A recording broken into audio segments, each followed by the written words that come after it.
স্বপনে শুধু করি বসবাস।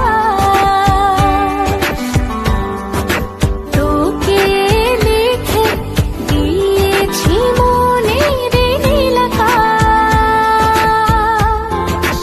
ও তোর ছাড়া থাকা যায় না, ওরে আয় না কাছে আয় না, দূরে গেলে যাই যে পুরে কি শিহরণ। জানি না আমি কি যে করি এখন, বুঝি না তোর মনটা পাবো কখন। জানি না